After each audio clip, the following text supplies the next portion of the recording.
Hello, this is Storybooks channel. New videos are posted every day. Subscribe and click the bell. Adriana struggled to open her eyes and stretched to stretch her back. She glanced at her watch. She had only slept for half an hour. Good thing none of the nurses were around, or they would have ratted on the head doctor. The orderlies don't bother much. They sleep on duty. If someone has to have a baby, give birth at night, they are women, for God's sake. Or they ask one of the nurses to be on duty as a safety net. The most unrequited ones won't say no and won't complain. Like her Adriana, the girl sat up, writhing in pain. Her lower back ached like an old woman. She was always scrubbing and wiping, practically unbending. And what to do if other work for those who have no education in their town could not find? On the budget department, she did not have enough points, and to come to pay there such a lot of money that she could not even dream. Besides, if you think about it, she even liked working in a maternity hospital. Adriana was very fond of children. Like most of the orphan girls, she had been brought up in the orphanage. She was sure that one day she would have a big family, a loving husband and 3, or better, 4 children. She would love them and never leave them. Just as her unknown parents had abandoned her, and they would get a kitten, a redhead. In the meantime, someone has to take care of the mothers who are getting ready to give birth to screaming babies. They need sterile cleanliness so that no germs cling to the helpless, funny creatures. And then Adriana comes to the rescue, armed with a mop and a rag. Yes, she is doing a very necessary job and can be quite proud of herself. In addition, she is saving money little by little, and in a year you can try to enroll again. And maybe even a miracle will happen, and she will pass on the budget. It's so quiet. At the threshold stood a nurse, who volunteered as beautiful and fresh as a rose in May. Well, you go, or now the chief will come and raise a fuss if he sees you here. That's the way it always is. No chocolate, no thanks for doing someone else's work. Where one wonders, was she when God was giving out the sass? Apparently, she was in another line for obedience and patience. So she got it. For 10. Nurse Adriana nodded silently and went out into the corridor. The maternity ward was surprisingly quiet. No one shouted. Women were sniffling softly in their rooms, holding up their huge round bellies, in which their future babies were also sleeping peacefully. Soon they would be carrying their newborns to be fed. And this cozy little world will come to life. It's hard to understand. Such tiny babies. But they're screaming so loud you can hear them on all the floors. Armed with a bucket and a rag, Adriana began cleaning the hallway. She didn't act as vigorously as the other maintenance workers, who only needed water to look like they were cleaning, but she scrubbed thoroughly more than once. People giggled at her, and some even wagged their fingers at her temple. Like, you don't want to slave for a few cents. But that was her nature. Every job had to be done honestly and with excellence. Betty rolled down the corridor like a jolly ball. Adriana, the nurse from the food pantry, come and see us. There's cereal and cocoa left. I bet you haven't had breakfast yet. She smiled at the girl. It wasn't that they were friends. Adriana didn't let anyone close to her. But Betty sympathized with the orphan. Always willing to help, doesn't shy away from any work. Thank you. Adriana was overjoyed, who was indeed already hungry. That's another good thing about working. You can save money on breakfast. And sometimes, if there's food left over from dinner and the orderlies and nurses turn their noses up at it, you don't have to worry about it in the evening. Finished cleaning up, Adriana hurried into the kitchen and got a plate of porridge with a piece of butter, and a cup of warm cocoa to go with it. It was incredible. She ate it in one sitting, under the sympathetic gaze of her Aunt Kathy, who was the full queen of the canteen. Maybe a refill offered the kind woman with regret, looking at the skinny figure of the nurse. She thought for a second and nodded. If you can pick up some pieces, I'll feed Sherrick. What a kind soul, smiled Aunt Kathy, the writer, picking up leftovers in the pot. And soon Adriana walked into the yard, somewhere out of sight of the head doctor. The janitor arranged a kind of kennel for a stray funny dog called Sherrick. The dog arrived at the maternity hospital a month ago. At that time, it was a walking dog covered in weeds and dirt with perky ears. He was treated, fed, and soon the smart little dog did not want to leave. Stephen, the janitor, grumbled more for show than for any other reason. Constructed from boards and pieces of slate, a booth in which the dog could shelter from the weather, fed by turns. Adriana brought food most often, so that Sherrick already recognized her and joyfully wagged his tail when he saw the girl. Adriana only had to walk a few meters along the hospital fence when she was suddenly called out, "Honey, give me a piece of bread." 2 days did not eat anything. Adriana almost dropped the pot and stopped. Looking around, "Here I am under the fence, my legs do not hold," said a hoarse voice. Adriana saw a man sitting right on the ground. His eyes gleamed with hunger, and the soles of his tattered boots were floppy and held on only by the coiled cord. "Don't let me die, darling," the dreadful man moaned, reaching out a hand toward her in his tattered glove. Pity overcame fear. "Here, eat, of course." Adriana hurriedly put the pot on the ground. The homeless man dug right into it with his hands. He ate greedily, ugly. Adriana turned away out of mixed feelings, pity and squeamishness. Apparently, the tramp realized what it looked like from the outside, because he stopped with a piece in his hand and asked not to judge, "Honey, who knows, maybe I've been to expensive restaurants before. I do not remember anything about myself. Hunger is such an abomination that all thoughts are only about one thing. Thank you, darling, for not being shy with me. God give you a good husband and that you don't have to starve to death. Thank you." Adriana responded mechanically. She took the pot from the hands of a homeless man, lowered her neck and asked to leave. "Please, you can't be here. If the janitor finds you here, he'll definitely call the police. He's very strict." "I understand," the homeless man nodded. "I'll just sit here for a minute, and then I'll go." "Don't worry." Adriana rushed back with the pot in her hands. Of course, there were people around to call for help, but she felt sorry for this deeply unhappy man. Who knows if he wasn't lying about his memory loss? Things can happen in life. You can't say that for sure. It was only when she ran back to the food pantry that she realized she had left Sherrick hungry. What to do? The dog cannot explain that his lunch went to a good cause. She plucked up her courage and handed the pot to Aunt Kathy. "Can I have some more? Isn't it bad for him to get so sick?" The cook was surprised. Adriana on the fly thinking up a reason. She shook her head. "I did not get to it, even stumbled on a stone all in the dirt poured out." "Well, do not collect the same with the earth cleaned up. All thrown out, and the dog was hungry." "Oh, and you're a good-for-nothing," Adriana grumbled Aunt Kathy and rushed to the pots. "Good thing I didn't spill the porridge in the slop. Here, and don't trip again." Adriana carried the pot back with a big heart, for fear of running into the scary bum again. However, he seemed to keep his promise. He was nowhere to be seen. Sherrick greeted the girl with a joyful bark, jumped up, eager to lick her hand. "Yeah, you serve yourself," she muttered. "What kind of keeper are you, with all these vagrants wandering about the grounds?" Ball refused to feel guilty. He was tasty. His stomach was quickly becoming no less round than that of expectant mothers in the maternity ward. And Adriana's grumbling sounded completely unconvincing, especially since the girl's hand was quietly scratching the self-satisfied dog behind the ears. After picking up the pot and looking around once more, Adriana went to the maternity hospital. She had a lot to do, so soon the nurse was swirling in the usual whirlpool and came to her senses. Toward evening, when it was time to go home, taking from the cook a tray of fish cutlets, which the spoiled rich women in labor had refused, wrinkling their noses squeamishly, Adriana walked to the exit of the hospital grounds. Ahead of her awaited another lonely evening in a tiny apartment in a bedroom community. Adriana remembered how the mayor's handing over the keys to the orphan girl had been covered in the local press with pathos. Even television was invited. In fact, her mansion turned out to be a small room in a crumbling 5-story building, which apparently even the most unassuming prospective owners could not sell. So she had to give it to Adriana, because she could no longer legally live in an orphanage. And yet it was truly her own apartment. Adriana was used to living in a dormitory, where everything was the same impersonal, like everyone else.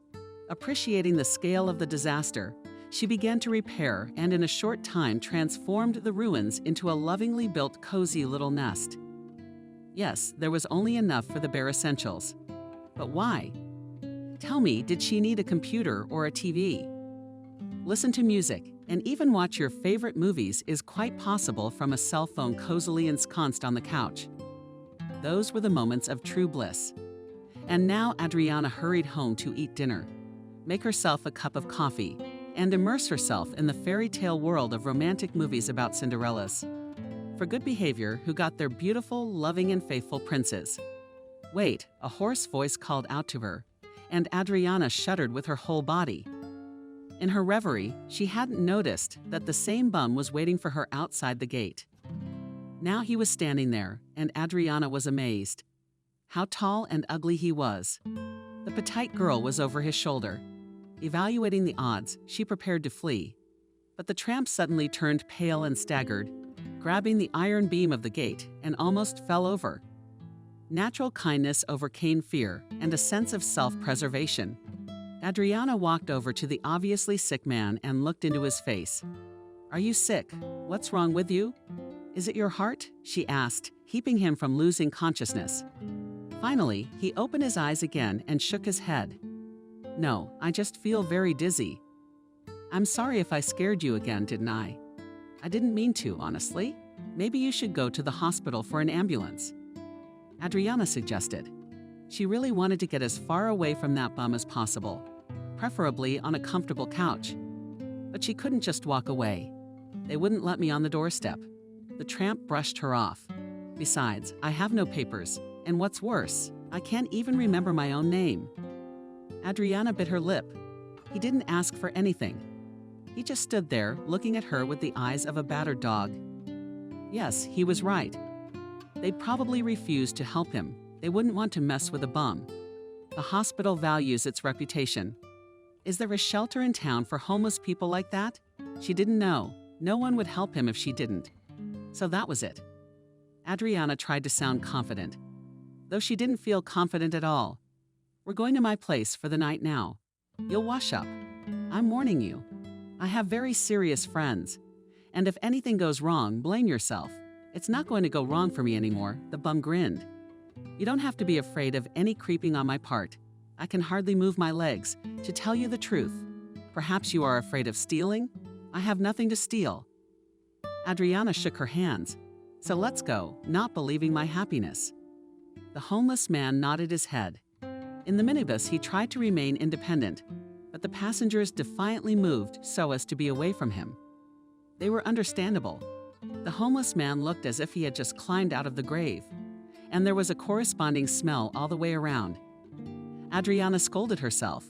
Why on earth had she entered into this story? She fed him, felt sorry for him, and that's enough of that. If she'd run away from him, there wouldn't have been a problem. She herself did not understand why she offered the homeless man shelter. Apparently, it was because the vast majority of her principled fellow citizens would have branded the marginalized man a disgrace. And they would also call the police. How is such a threat to public order on the street? It is also unpleasant to look at. Adriana, in her short life, has already made the main conclusion everyone for himself. If you are weak, you will be pushed around by those who are stronger or more cunning. She had learned to fight back if she could. She learned to hide from those she certainly couldn't handle. An orphanage is not a kindergarten. With smiling nannies and cute kids, it's a real survival school. She had learned all the lessons she had been taught about life very well.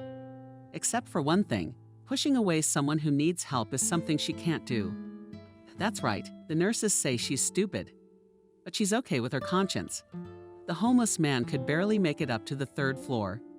A couple of times he stopped and sat down on the steps to take a break. Adriana waited for him to catch his breath, and they moved again toward the coveted rest. "Come on in." She swung the doors open, letting him inside. The homeless man entered and leaned against the wall. Apparently, the journey to the apartment had taken all his strength. "I'm dirty, all of me," he said quietly. "I'll get you all dirty. I need a wash." Adriana hurriedly slipped her feet into her slippers and rushed to the closet. trying to find something to change into for the unexpected guest. How tall was he? What about her shirts? T-shirts fit him. Finally, she found a wide, long robe, which she had bought on sale for its unbelievably low price. Could she wrap herself up in a blanket and listen to music? No one can see, and she is comfortable. Now the robe came in handy. She looked out into the hallway. Her guest was still standing against the wall, seemingly dozing. I'll turn on the water, and there's soap and shampoo on the shelf. Tugging him by the sleeve, Adriana said, "Throw your clothes in the basket. I'll wash them. Then you can change into this. There's just nothing else." And she slipped him a robe. The homeless man nodded gratefully. Turning on the water, Adriana left him in the bathroom, sincerely hoping that he would cope with the washing procedure and not faint right there. What would she do then? She wouldn't even be able to lift him. Luckily, everything went off without a hitch. Adriana was just finishing heating the cutlets the cook had given her and adding the pasta from yesterday when the noise of the water died down and the bum peeked into the kitchen, smelling of strawberry soap. "I'll wash it myself," he said quietly, looking around the tiny room. "I am very grateful to you. Really, you saved my life." "You exaggerate." Adriana put a whole plate on his plate and moved it close to him. "Let's have supper. I am very hungry, to tell you the truth." The homeless man silently took his fork and began to eat. Trying not to be greedy, Adriana looked at his hands and was surprised she had ever seen. To see the fingers of many working people, as well as those who had stopped taking care of themselves. And here were thin, skinny fingers with smooth nails. Perhaps her guest had only recently begun to lead a social lifestyle and had not had time to degenerate enough to finally stop taking care of himself. It's all a mystery. "At least tell me your name." The homeless man spoke with difficulty, tearing himself away from his food.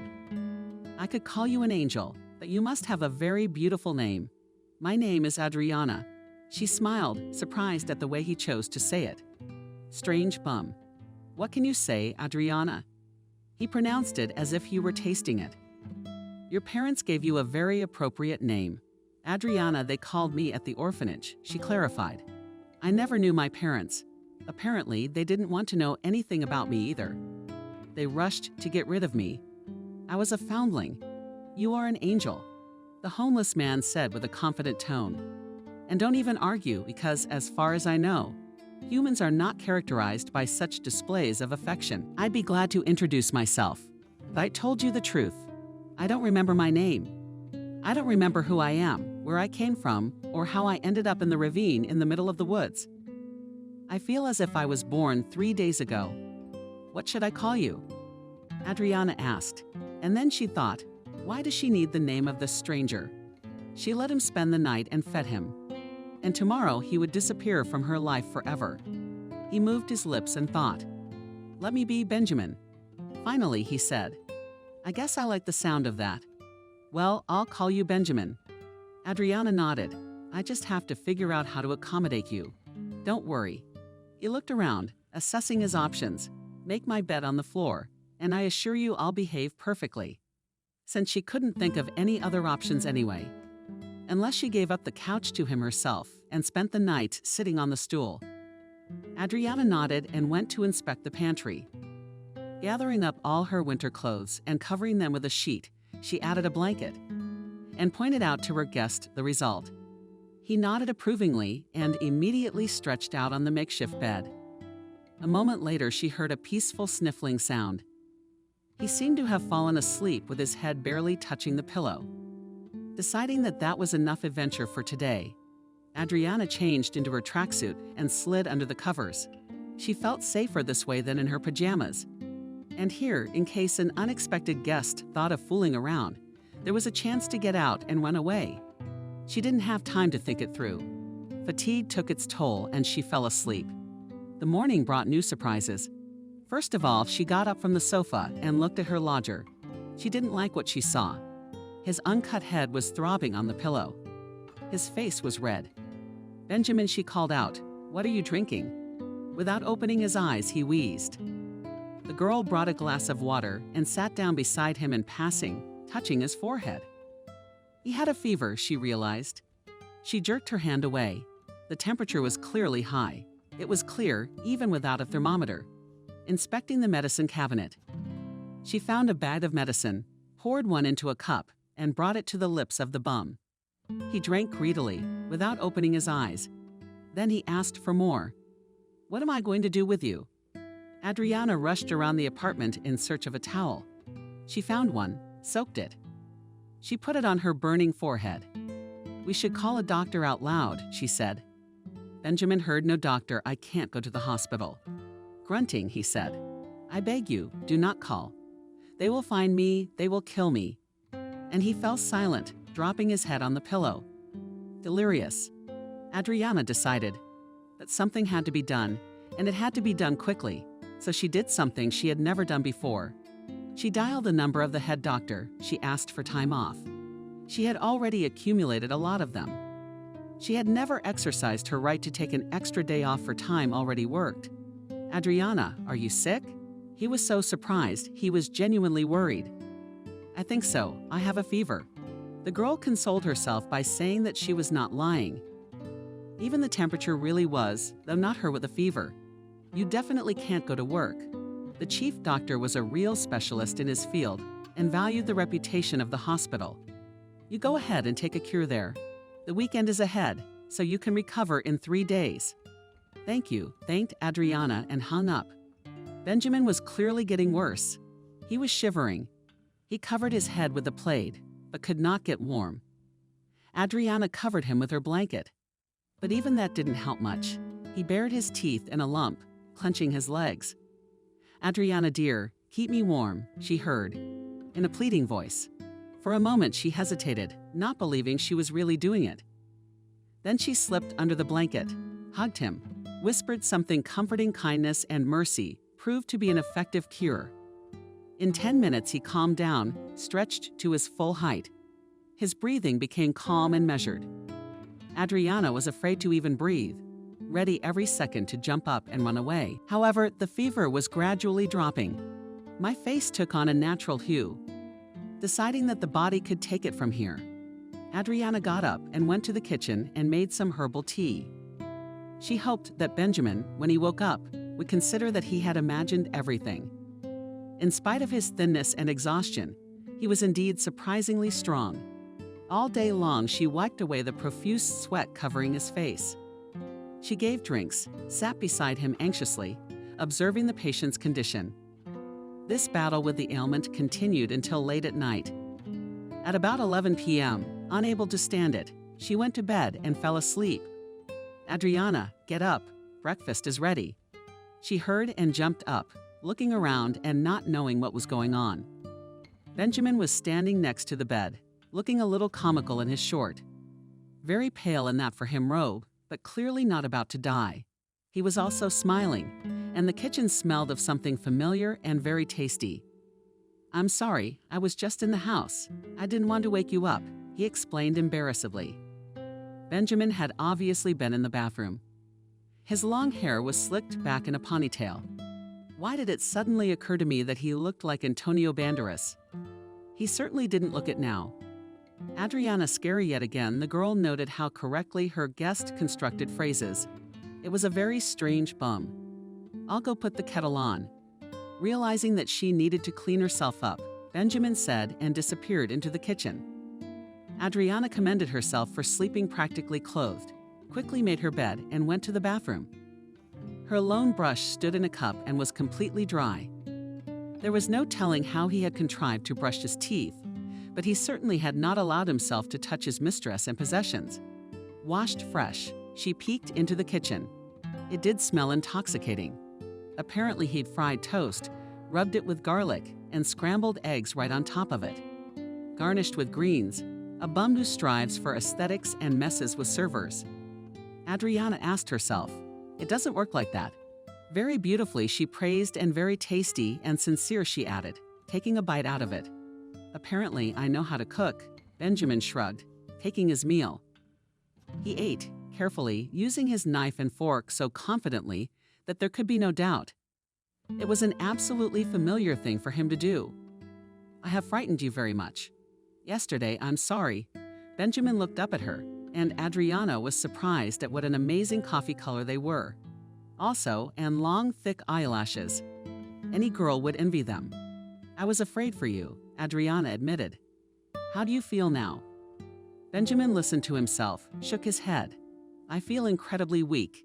Dizzy. Hopefully I'll be up and around in a couple of days. The only pity is that I still do not remember anything. But at least something should remain in my memory. Adriana sincerely tried to help the unfortunate man who had fallen on her like a snowball. I came to my senses in the woods, and it was dark, wet, and very dirty. Benjamin grimaced and put his palm to his head. My head was just splitting open. I got up, fell down, then crawled somewhere. Fell asleep, woke up, crawled again, found a stream, got drunk, washed my face and hands. Then I realized that I had to get out as quickly as possible, otherwise I would weaken completely and stay in this forest forever. I went out on the road, voted of course. They turned away from me like a leper. Took 10 on the count. He was on his way here, bringing groceries for the hospital. Left me behind the fence. You know the rest, realizing he'd switched to you. He looked up at Adriana. She didn't notice the reservation. Reflecting on what she had just heard, the story was very strange, almost certainly criminal. Benjamin, are you a gangster? She asked straightforwardly. He thought honestly, straining his memory. I don't think so, he admitted, and then added in surprise. But somehow I think I know how to use a gun. If it helped very little. You can use guns at shooting ranges, and hunters have them. And there is little else to look at missing persons ads from Adriana. What if they're already looking for you? She quickly found the right site on the internet on her phone. However, there was no one there who looked like her guest. The girl's face reflected sincere disappointment. Was he a fringe? Or a trickster? A liar who made up sob stories to gain her trust? Then he was definitely wrong. There's virtually nothing to take from her as an object. Adriana, you'll drive me away. She heard him. Thinking to herself, lifting her head, the girl saw the endless longing and despair in his eyes. I should at least take a couple of days to rest, proclaimed Benjamin quietly. Then I'll go myself, in case my memory comes back. They wanted to kill me. Adriana, stay. The word came from her lips, against her will. That was the magic of his bottomless eyes, the color of coffee. I won't be a burden, he rejoiced. He remembered his hands. Can't you fix something? You name it, despite the gravity of the situation. She smiled. Yesterday he could not lift his head from the pillow, but today he wants to help. You better lie down for a while, she said sternly. I'll go to the drugstore and we're out of potatoes. I'll go to the drugstore and we're out of potatoes. He had a look of worry in his eyes. Aren't you going to the police? He asked hopefully. I won't, Adriana answered. Though that was the most reasonable option, she thought. Don't tell anyone about me. Don't tell anyone about me, he pleaded again. Okay. Adriana grabbed her bag, her keys, and looked at him again. I won't be long, to the store and back. After walking a few meters away from the house, the girl sat down on the bench with her heart. Well, Adriana, you're in a mess. I thought she lived on her own, did not touch anyone, and then this fell on his head. Think about it, you don't just leave anyone to die in the woods. That's the real crime. Only so thought one half of her sensible, cautious half, and the other half still thought for some reason. How did she snuggle up to this unknown man, warming him with her warmth? As it happened, the very pretty Adriana had never had a boyfriend of her own. The boys at the orphanage were to be tricked every minute. She learned how to hide and run very well. And when she was a little older, she could fight back without talking. And she had no time to flirt and make eyes. As long as she can remember, she's been trying to earn a few extra cents. Her clothes were poor, though neat, and she didn't wear makeup. Now, when she got a job as a nurse in the maternity hospital, she was so tired that by the evening she just fell off her feet. What kind of courtship was that? And so it turned out that Adriana gradually gave up on herself. Princes only in fairy tales happen. And to woo a tedious, obsessive man just for the sake of being. It was not for her. What if he starts drinking?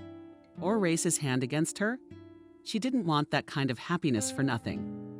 And then, completely out of the blue, Adriana remembered the breakfast Benjamin had made for her. It was very nice, wasn't it? And he was cute himself, especially now that he's washed up. Nonsense, all this said aloud the girl, angry with herself for such thoughts.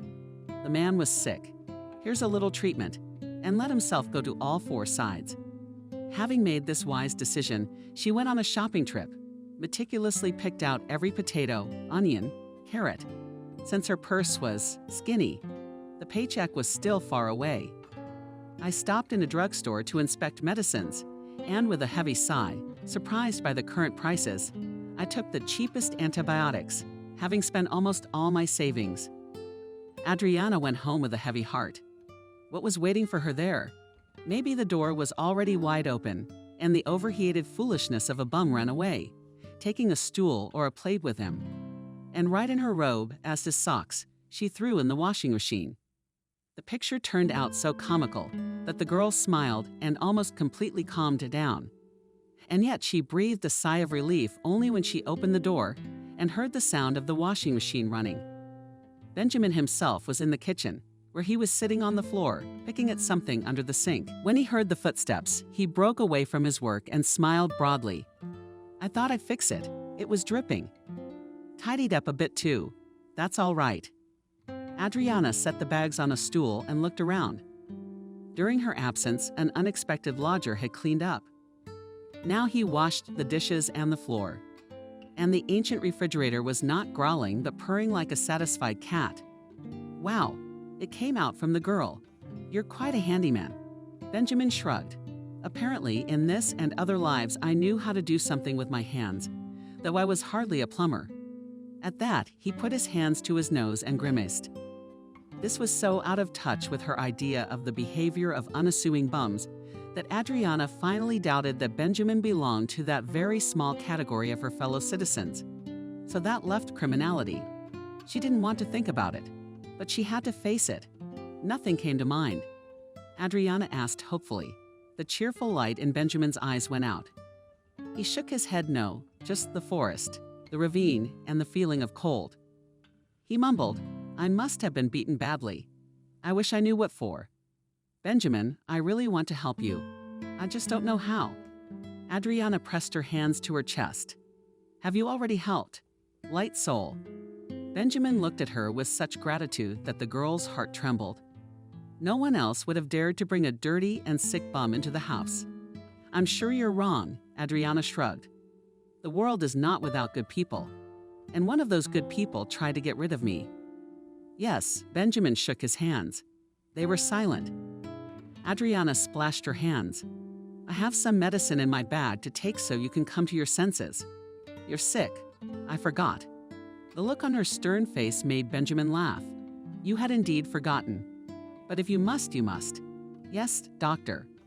Adriana brewed the collection, moved his cup, and watched him sip it blissfully, squinting. The girl caught herself thinking that she had never been as calm as she was now that the strange bum had appeared in the house, and was he, in fact, a bum? In fact, was he? He had nowhere to live. He had lost his memory, too. But by all other indications, yes, he has a much better upbringing than the hospital attendants. All they could do was laugh and make jokes about her, and this polite guy barely woke up, already rushing to help. He was also very handsome. Adriana even flinched at the thought. Well, yes, handsome, thin, of course. But the muscles, the well-developed facial features, the right eyes unparalleled. No way. This man was definitely on the street as a result of tragedy, and not sunk to the bottom of his own free will. What's on your mind? Benjamin asked, interrupting her train of thought. Adriana flinched and answered almost truthfully. Thinking how to find out who you really are? You refuse to go to the police. Your relatives and acquaintances don't seem to be looking for you. I'll remember. He put his palm on hers and forgave me. He looked into her eyes. Just don't get the police involved. It would be better if they thought I was dead now. And then I'll remember everything and come back to life. And then somebody will be in trouble. He said the last phrase with a threat, and Adriana flinched. So much hidden power and confidence was in his voice. Seeing her tense, Benjamin smiled. Adriana, remember, I will never hurt you or let anyone hurt you. You don't have to be afraid of me. And you know what? Since I unwittingly happen to be your lodger. Come on, you get a day off from chores tonight.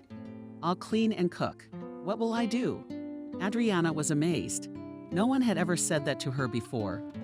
Will you decorate my life? Seriously answered Benjamin. Adriana listened to herself. She lifted her laughing eyes at him and said, I'll do it. Benjamin rejoiced, grasping the rag. He really cleaned the dishes and all the old cabinets to a shine.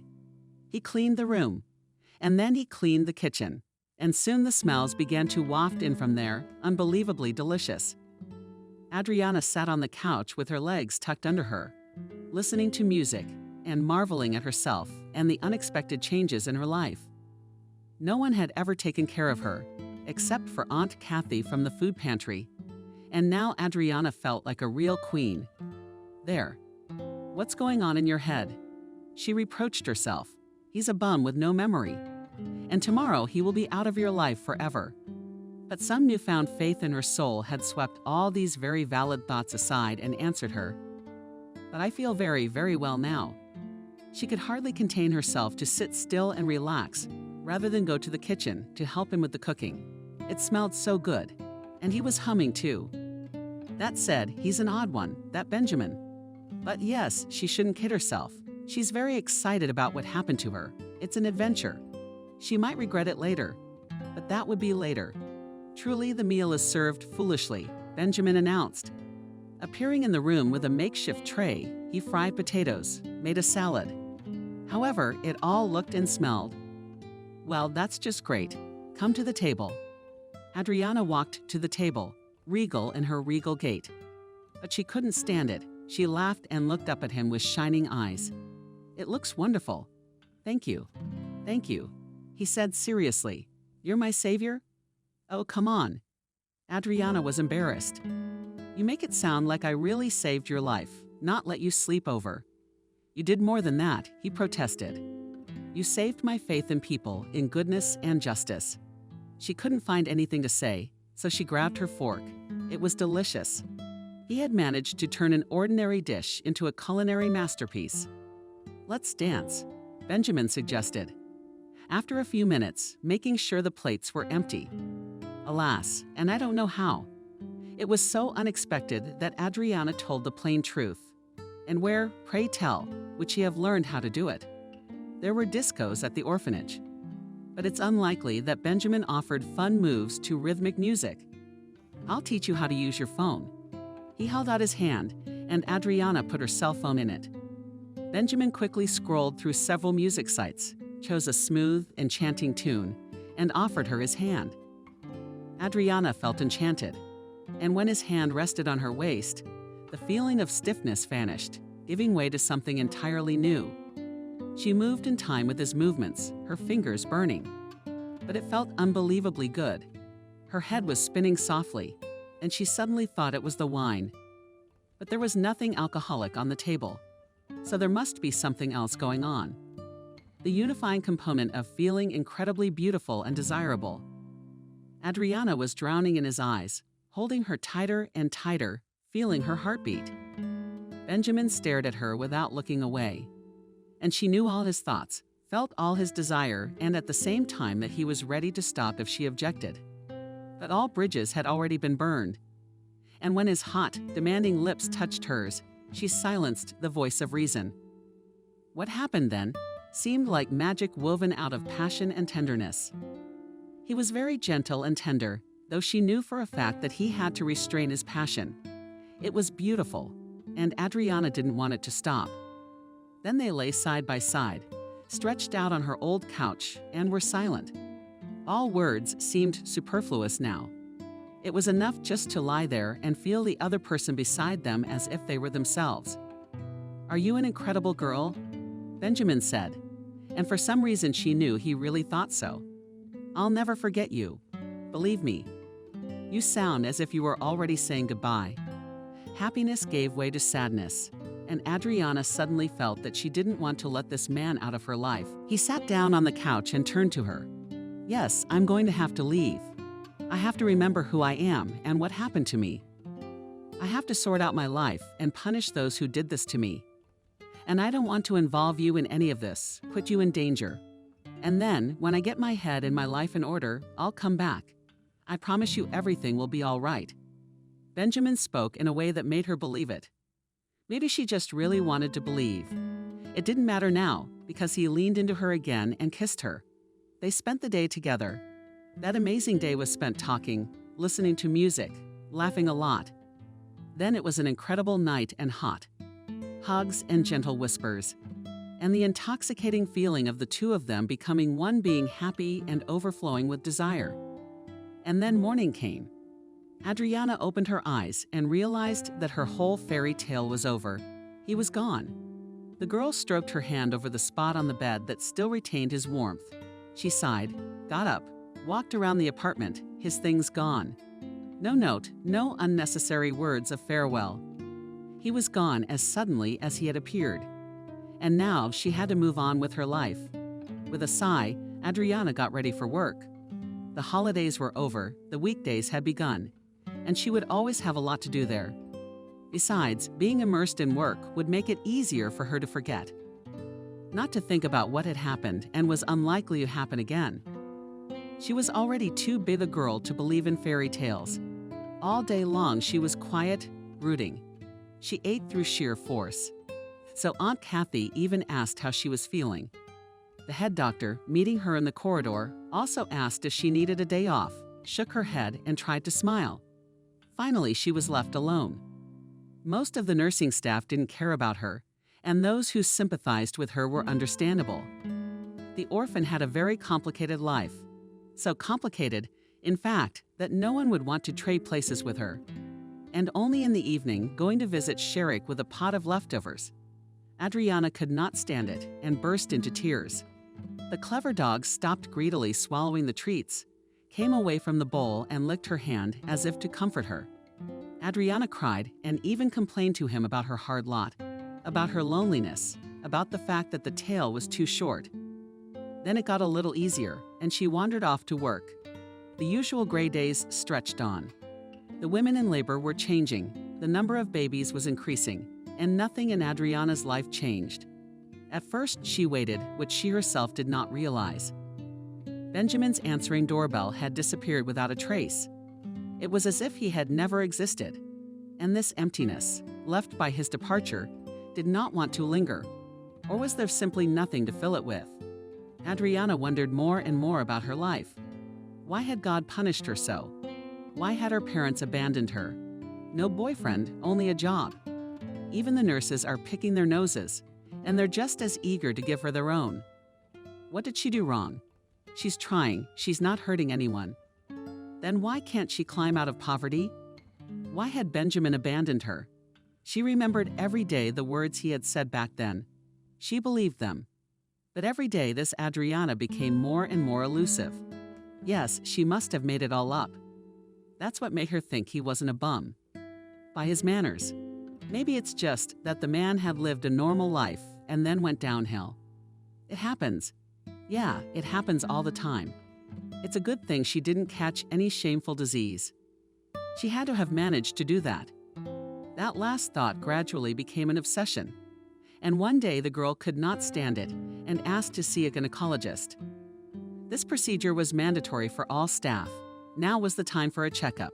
The most difficult moment was when stern Clara began the examination and quietly hummed when she discovered that Adriana had lost her virginity.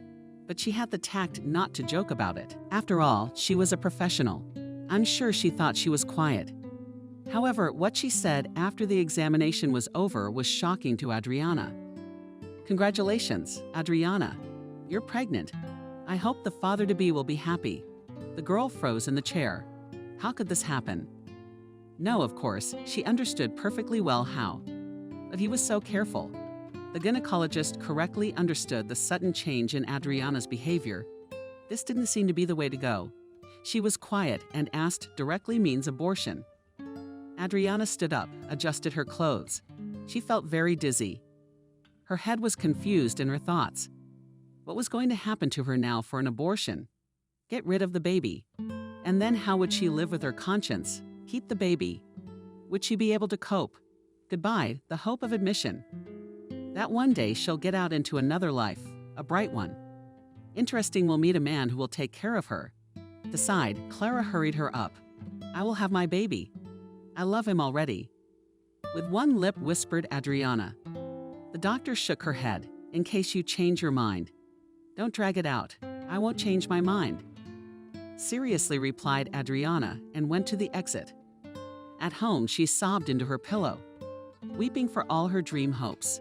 And then, putting her hand on her stomach and calming down a little, she said, don't be afraid. I won't leave you.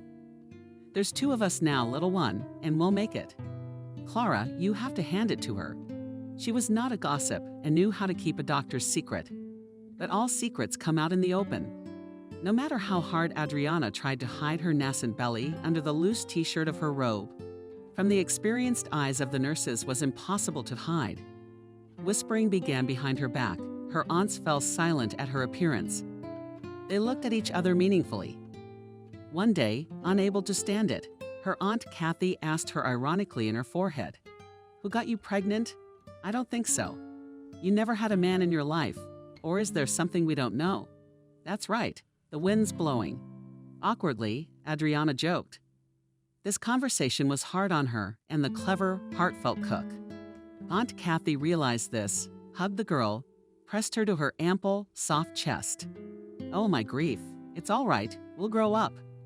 Adriana, unable to endure, cried, clinging to the kind woman who stroked her hair and mumbled something comforting. Aunt Kathy went beyond words. Apparently, she went to the head doctor, put in a good word, because he called Adriana to him, and looking sternly over his glasses, said so. "As of tomorrow, I'm transferring you to the canteen. No need to carry buckets. I don't want to have a miscarriage in the workplace." And then, unable to stand it, he added, "Adriana, you silent girl. How did you manage it?" Yes, and so our women do not know anything. But when he noticed that the girl was about to cry, he immediately returned to his previous tone. "Don't get me started. Everything will be all right. Sit in the maternity leave. It will be good for you to rest. You've been working like a horse. We'll keep your place. Don't you worry." Adriana, unable to endure, threw herself on the chief's neck. He softly stroked her on the back, mumbling, What are you? Everything in life happens. You are not the first, nor will you be the last." Adriana shook her head. And cried even louder. The doctor in charge sighed clearly. "Don't cry," I said. "We'll help." The next day, Adriana went to work in the canteen. Here it was much easier. She was not afraid of work. They treated her well. They fed her tasty things, and most importantly, they didn't giggle behind her back or pester her with questions. Gradually, Adriana thawed out. The pain in her soul, though not completely gone, but dulled. She decided that she was going to live for the sake of the future child. Motherhood is happiness. And she, Adriana, would be the best mother that she herself had never had. Her child will know that he is wanted, the most beloved. He will not feel deprived of anything. The baby, as if understanding her feelings, behaved perfectly. The toxicosis stopped as suddenly as it had begun. Adriana recovered a little. The skinny face became more round. Like all of her form, though, her skin seemed to glow. But the most beautiful thing about her now were her eyes, clear, turned inward toward her future child, full of love and tenderness. Adriana blossomed outright and unrecognizable. Aunt Kathy said, looking carefully at her assistant.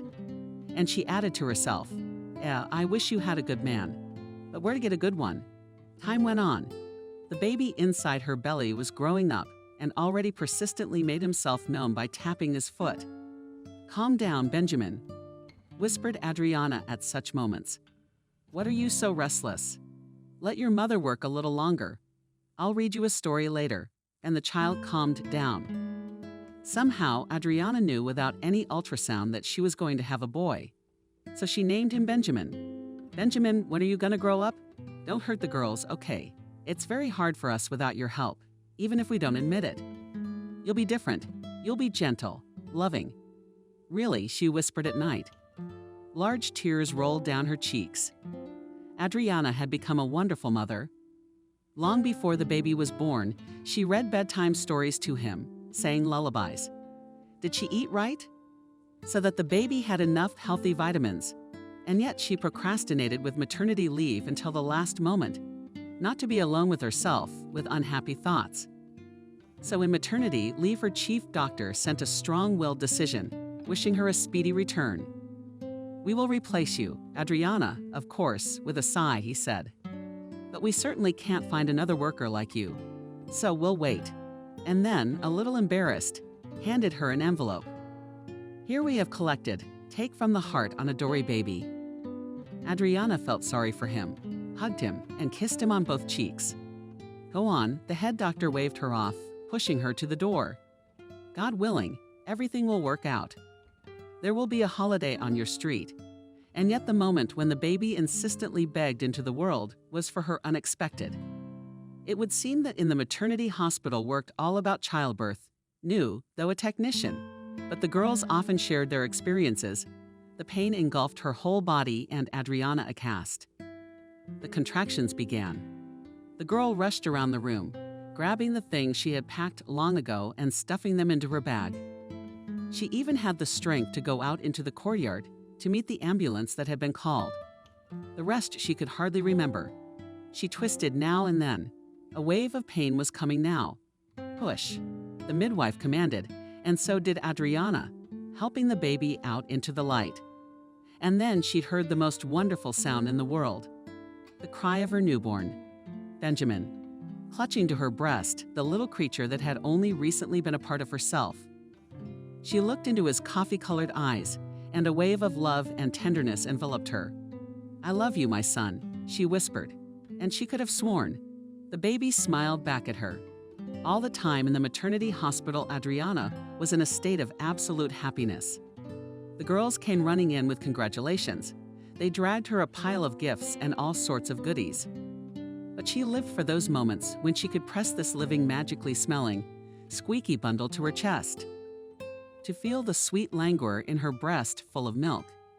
Yes, she was finally happy. Adriana awaited the day of discharge with a strange feeling. She longed to go home to her familiar surroundings. She wanted to be alone with Benjamin, just the two of them in their cozy little world. And she had the feeling that something incredible was about to happen tonight. Though she herself couldn't explain where this one came from. Confidence. Adriana carefully tidied her hair. Her roommate, a very young girl, even younger than herself, watched her with interest. She knew nothing about Adriana. She had only come in yesterday. Her belly was protruding from beneath her nightie, and Adriana reassured her that everything would go well. "Adriana, you are very beautiful," she declared. "You're lucky your husband is probably already on his way to meet you with a bouquet." Adriana smiled, trying not to show her emotions. Why did the girl need to know her story? She has another happy one ahead of her. There was a guy shouting her name under the window yesterday until she looked out. He didn't want to leave. Barely as a janitor, Stephen talked him out of the idea that moms need quiet. And the kids needed quiet. Otherwise, he would have yelled like that. "Of course, lucky," said Adriana, and kissed the neighbor with the words, "Do not be afraid of anything. The baby feels everything. Very soon you will take her in your arms. Thank you, Adriana." "Happiness to you," sincerely wished the neighbor. And yet Adriana was nervous, stepping over the threshold of the hospital with a baby in her arms. Her heart was beating so that the nurse, seeing her off, even worried Adriana. "You look pale, don't you?"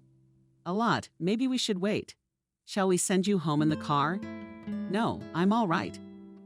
Adriana stepped into the sunny bright day with pleasure, breathing in the fresh air. Her head still felt dizzy. She was afraid she was going to fall, and then she and the baby were picked up by strong male arms, and a familiar voice whispered directly in her ear.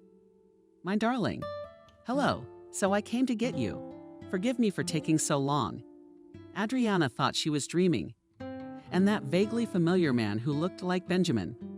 And total strangers filling the hospital courtyard with flowers in their hands and expensive jeeps in the parking lot. It couldn't possibly be true. "We have a son." "Yes. What did you name him?" Whispered Benjamin. "Benjamin." She whispered with one lip. "You really came back, didn't you?" Really, he laughed, but there were tears streaming down his face. I'm back for good, and I really want to hold my son. You may. Adriana handed him the parcel. The man leaned over and spoke in a voice trembling with overflowing feelings. Hello, Benjamin. I am your father. The baby twirled happily. Benjamin looked at Adriana in response. Will you marry me? I know nothing about you. Adriana did not say what she wanted to say, and he realized that. I'll tell you everything. We'll have plenty of time for that. And now we're going home. My place isn't tidy. Adriana knew she was talking nonsense, but she couldn't stop. We'll go to our house. Seriously, Benjamin explained. I cleaned up the nursery there, arranged it as best I could. If you don't like it, you can redo it to your liking. Benjamin, who are you? Adriana asked. And who are all these people? I am me, and they are our friends, Benjamin explained. They have helped me a lot. Otherwise, I wouldn't have been able to pick you up today. Why haven't you heard from me? Adriana whispered. Because I just got out of jail yesterday.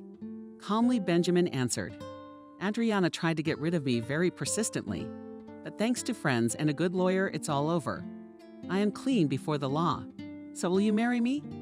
I think I would marry you even if you were really a bum, Adriana replied. Quite sincerely. I told you you were a saint, Benjamin replied very seriously. In the spacious Jeep, they sat side by side. Adriana cradled Benjamin, who had fallen asleep peacefully, and closed her eyes, thinking that she would not wake up. Let it all be real, not a fairy tale. Apparently, Benjamin guessed her thoughts because he hugged her and whispered, I will do anything to make you happy. I am not a prince, not a bandit, not a magician. Just a businessman who the competition thought was too lucky and tried to get out of the way. Only, apparently, the heavens were on my side. Or the executors were more humane than those who ordered me to drink some abomination and leave me to die in the woods. In short, it was not possible to get rid of me. Do you know what happened next? Besides, I was lucky. It's true, I was leaving your apartment and going nowhere. But on the way, my driver saw me. He pointed to the silent, broad-shouldered guy behind the wheel. The guys were looking for me, but it was like I disappeared. And then there was this encounter. I learned that my rivals had squabbled amongst themselves, dividing up the loot. The survivors freaked out on me, tried to hang all the people they'd taken out to split the loot. I had to spend a few months in a bad place. That's the only reason I couldn't find you sooner. My love, but it's all over now. Benjamin turned to Adriana, who was listening intently, knowing one thing, I love you and my son very much. I know how to work, and I know that the only thing worth spending money on. It is the happiness of family members. Fear nothing, Adriana, I will always be there for you, and I promise that everything will be fine. Adriana sighed and pressed herself against Benjamin. Everything was happening too fast, just like in the movies. And now she wanted to drive for a long time in this gorgeous, comfortable car and listen to his voice and the sound of his son sleeping. Could there be anything more beautiful than that? As it turned out, there could be. She realized this when she entered the huge mansion and saw the nursery arranged by her caring hands. And even later, when they were finally alone, Adriana stood looking at Benjamin, as if seeing him for the first time or trying to remember him for life. Honey, you're looking at me in such a way that I'm already doubting. Perhaps you liked me better when I was a bum, Benjamin said, unable to stand it. Adriana laughed, walked over and hugged him. Perhaps you don't have the luxurious row I put you in then, and she added in a whisper. If you only knew how many nights I've spent wrapped up in it and remembering your scent, we'll make up for it, Benjamin answered with a smile. We have all eternity ahead of us, and it's up to us to fill it. And now come to me, my love, because I won't let you go anywhere else. Knelt into the tenderness of his kisses. Adriana had time to think that this kind of real, all-consuming happiness is not only in fairy tales.